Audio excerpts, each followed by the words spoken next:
Alléluia, gloire à Dieu, que Dieu vous bénisse abondamment au nom prévalant de notre merveilleux Seigneur et Sauveur Jésus-Christ. Père, c'est encore une immense grâce et un privilège que tu nous accordes d'être en vie en ce jour et nous t'en sommes infiniment reconnaissants. Merci pour ce moment d'exhortation, Seigneur, autour de ta parole. Merci de venir parler à nos cœurs. Merci de nous conduire dans toute la vérité. Merci pour ta grâce. Éloigne toute confusion et distraction et que toute la gloire te soit rendue à toi seul au nom de Jésus-Christ. Amen. Bien-aimés, nous prenons la parole de Dieu en ce jour dans Luc. L'évangile de Luc, chapitre 23, nous allons faire la lecture du verset 33 au verset 43. Je suis dans l'édition de Louis II.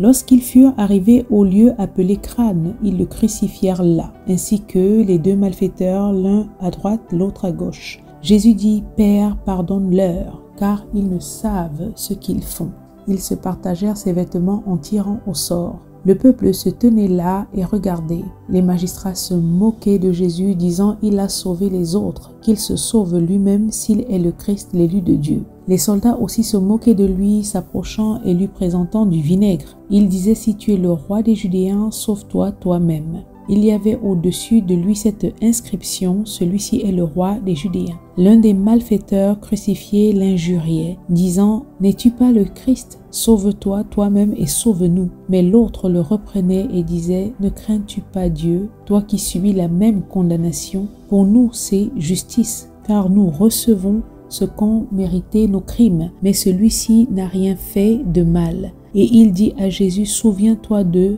moi quand tu arriveras dans ton règne. » Jésus lui répondit « Je te le dis en vérité, aujourd'hui tu seras avec moi dans le paradis. » Que toute la gloire et l'honneur soient rendus à Dieu seul au nom majestueux de Jésus-Christ. Bien-aimés, nous venons de lire là les derniers moments ou alors les dernières heures de vie de notre Maître, notre merveilleux Seigneur et Sauveur Jésus-Christ. C'était comme ça des moments loin d'être évidents, mais comme nous le verrons, ni la persécution, ni la douleur, ni les affronts, les humiliations, les moqueries, les railleries et autres n'ont réussi à détourner le Christ de sa mission qui était celle de sauver l'humanité, racheter l'humanité. Car comme nous l'avions mentionné dans l'édition dernière, l'épreuve, la difficulté, la souffrance a cette faculté, cette capacité de pousser l'individu au renoncement.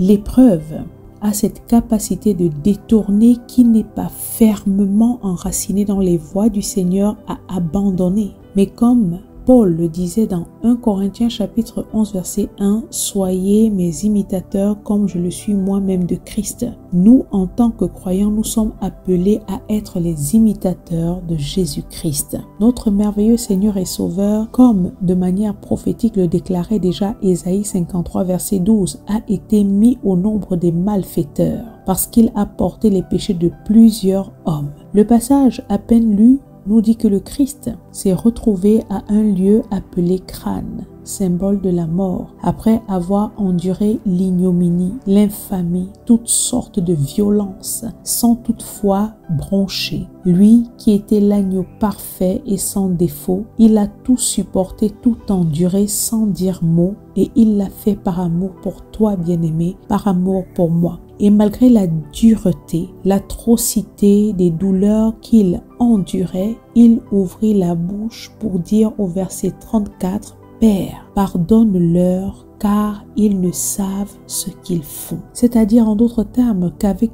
tous les maux endurés et la douleur physique, psychologique, spirituelle éprouvée, c'est avec une infinie douceur, une grande compassion que notre Seigneur Jésus-Christ plaida en faveur de ses bourreaux, tout comme le fit Étienne en Actes chapitre 7 verset 60, où il est écrit « Puis, s'étant mis à genoux, il s'écria d'une voix forte, « Seigneur, ne leur impute pas ce péché. » Et après ces paroles, il s'endormit. Jésus-Christ a dit, « Père, pardonne-leur ce péché. » Bien-aimés, voyons-nous face à la colère, la haine, la méchanceté de cœur de ses assaillants, le Seigneur Jésus-Christ voyait en eux une profonde ignorance. Jésus-Christ, face à l'attitude de ses agresseurs, comprenait en dépit de toutes leurs mauvaises actions qu'en réalité, ils ne savaient pas ce qu'ils étaient en train de commettre. Ils ne savaient pas ce qu'ils étaient en train de faire, tel que le déclare Actes chapitre 13, verset 27, qui dit que « Car les habitants de Jérusalem et leurs chefs ont méconnu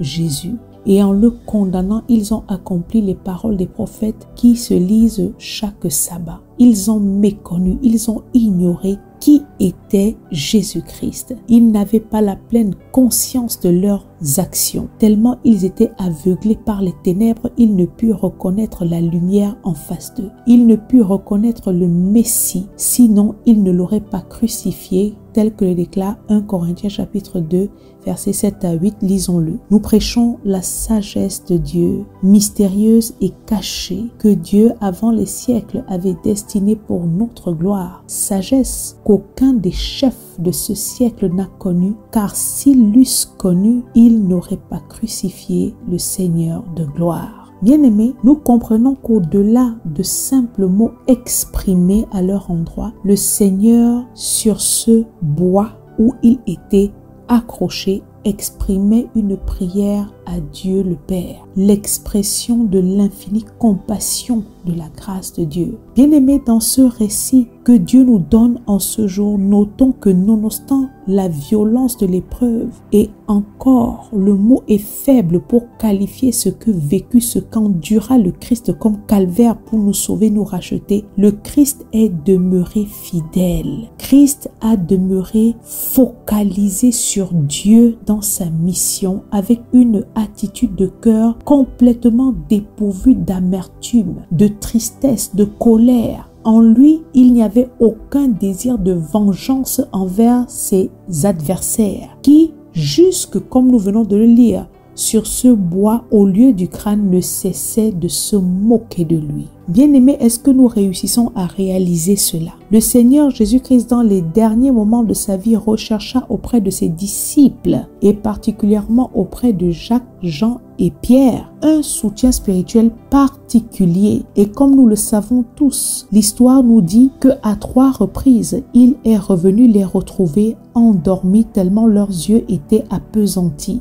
Lui qui pendant tout son ministère les avait nourris tant spirituellement que parfois même physiquement, les avait enseignés, les avait supportés, leur avait enseigné comment prier et j'en passe. L'unique moment où il voulut sentir une collaboration, une implication forte de leur part, car l'heure était très critique pour lui, il les retrouva endormi à tel point où il a même dit à Pierre, vous n'avez donc pas pu veiller 1 heure avec moi, tel que le relate Matthieu chapitre 26 verset 40. Et comme je l'ai dit, après maintes recommandations, il revint pour la 3e fois les retrouver encore endormis. Bien-aimés, imaginons-nous un peu la douleur, la solitude que pouvait ressentir le Seigneur durant ces moments. La solitude dans l'épreuve. Lui qui avait pourtant reçu un pacte de fidélité de la part de Pierre et de tous les autres. Allons le lire dans Matthieu chapitre 26 du verset 33 à 35, il est écrit, Pierre prenant la parole lui dit, quand tu serais pour tous une occasion de chute, tu ne le seras jamais pour moi. Jésus lui dit, je te le dis en vérité, cette nuit même, avant que le coq chante, tu me renieras 3 fois. Pierre lui répondit, quand il me faudrait mourir avec toi, je ne te renierai pas. Et tous les disciples dirent la même chose. En d'autres termes, que ce soit Pierre, que ce soit tous les autres, ils firent tous un pacte de fidélité à Christ. Hélas, au cœur de l'épreuve, tous ont fui face aux fausses accusations, aux arrestations, faux tribunaux sataniques, aux humiliations, au tabac et autres. Le Christ s'est retrouvé seul. Et le voilà au lieu du crâne, en pleine agonie, il subissait encore des railleries. Ce que j'essaie de nous mettre en évidence, insistant sur tous ces événements tragiques qu'endurait Jésus-Christ dans l'épreuve, la douleur, la souffrance, n'ont jamais été des prétextes valables pour le Seigneur de se détourner de Dieu, d'abandonner la vision que Dieu lui avait donnée. Au moment où je donne ce message, nombreux ont tourné le dos à Christ à cause de la pression, à cause de la violence des épreuves.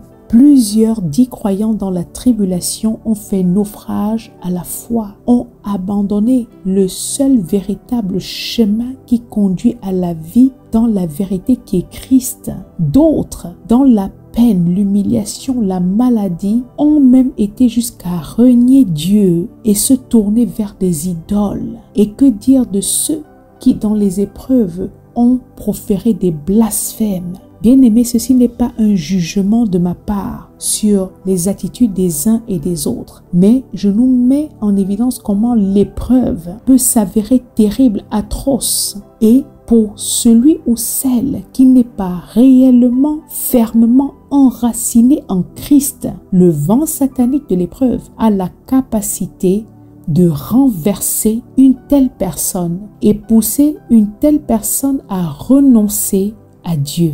Père, pardonne-leur car ils ne savent pas ce qu'ils font. Jusqu'à la fin, le Christ a aimé, a continué à manifester la compassion face à la perdition de l'humanité, supportant toutes choses avec amour. Et surtout, il ne perdit pas l'occasion de sauver une âme. Bien-aimé, ni la violence, ni l'atrocité, ni l'injustice, ni même les douleurs ressenties, l'agonie, n'ont réussi à distraire Jésus-Christ de sa mission, de son but sur cette terre qui était celui de sauver les êtres humains. L'épreuve endurée ne réussit pas à pousser le Seigneur Jésus-Christ à rompre sa communion avec Dieu. La violence de la douleur des fouets et railleries et cette couronne d'épines placée sur la tête et autres n'ont pas réussi à faire changer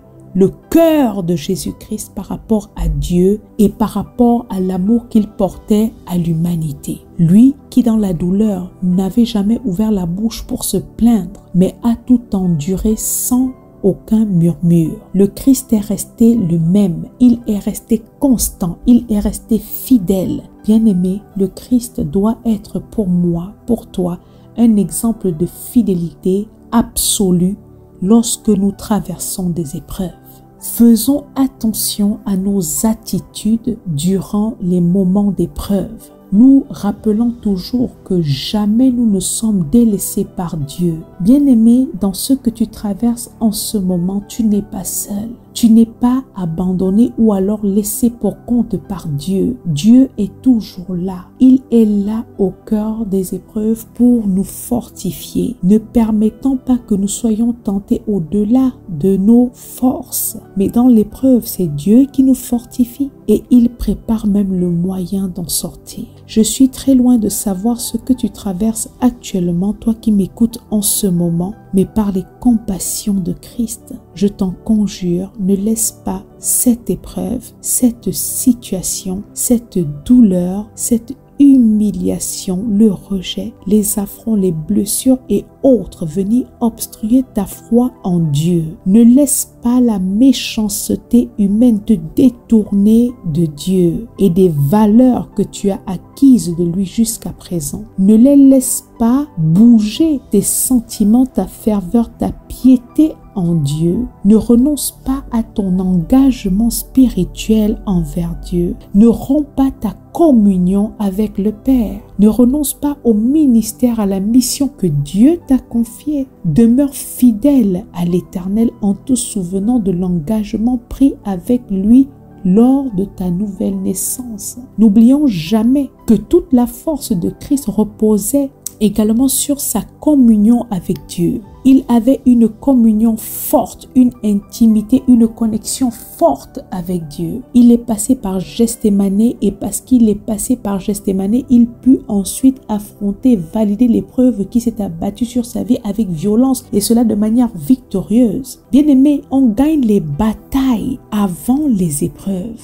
comme on se fortifie jour après jour en Christ. Le véritable soldat ne s'entraîne pas au moment de la guerre, mais il s'entraîne avant la guerre en vue de la bataille. Tous les jours, il s'aiguise, il s'affermit, il prend des forces. Jésus-Christ disait déjà à ses disciples qu'il trouvait endormi, veillez et priez afin de ne pas tomber dans la tentation. C'est-à-dire, permettez à Dieu de vous fortifier dans votre marche, afin que vous soyez inébranlable au moment de l'épreuve. Bien-aimés, tous les jours que Dieu nous accorde la grâce de vivre sur cette terre, nous devons nous préparer, nous nourrir spirituellement, nous fortifier afin de ne pas être trouvés légers au moment de l'épreuve. Nous devons aller de plus en plus en profondeur avec Dieu, l'aimant encore plus tous les jours qu'il fait, car n'oublions pas que nous avons un adversaire qui rôde et qui cherche qui dévorer, et il attaque avec parfois surprise et il prépare des assauts qui sont violents. L'épreuve a cette capacité également de venir révéler qui est solidement enraciné en Christ et qui est juste superficiel. L'épreuve vient démontrer qui a construit sa maison sur le roc entendu comme Christ, et qui l'a également construite sur le sable. Bien-aimé, comment est ta vie en ce moment? Est-ce que tout va bien pour toi? Est-ce que tout est calme? Si oui, laisse-moi te dire que c'est le moment de te fortifier, de te nourrir, car l'ennemi attaque par surprise. Il ne demande l'avis de personne avant de frapper. Souvenons-nous de Job, qui a eu une avalanche diabolique qui s'est abattue sur sa vie sans crier garde. En l'espace d'un tot de temps, il a tout perdu et même sa santé a été touchée. Bien-aimé, c'est le moment de s'accrocher fermement à Dieu en fuyant la distraction qui nous maintient toujours dans cette sorte de sommeil diabolique, ce sommeil dangereux. Et c'est comme ça que jour après jour, la distraction nous absorbe et nous pousse à nous détourner de la parole de Dieu, à délaisser Dieu, à mettre de côté cette vie de piété. Il y a des personnes qui ne recherchent Dieu de manière active que lorsque les vents et les tempêtes se déchaînent sur leur vie. Mais c'est juste la chose à ne pas faire. Satan dira toujours de se détendre, de se relaxer. Ne prie pas. Compte sur tes propres forces, tout va bien, divertis-toi. Mais Dieu dira toujours, priez sans cesse, ne cesse jamais de prier. Jusqu'à la fin, Étienne est resté focalisé, le regard fixé sur le Christ. Malgré la cruauté, malgré la douleur des pierres qu'il était en train de s'abattre sur son corps, car la lapidation est un acte terrible, une mort atroce. Malgré l'injustice et autres, il est resté ferme. Bien-aimés, soyons fermes. Et nous savons que c'est après avoir tout enduré, tout supporté, que Dieu a souverainement élevé le Seigneur Jésus-Christ qui est aujourd'hui assis à sa droite dans les lieux célestes. Soyons les imitateurs de Christ et dans l'épreuve, ne baissons pas les bras, ne nous détournons pas, mais comme le Seigneur, restons focalisés. Cette épreuve que tu traverses actuellement finira par passer et Dieu dans sa gloire à celui qui a enduré l'épreuve patiemment accorde la victoire. Que Dieu vous bénisse abondamment au nom de Jésus-Christ. Amen.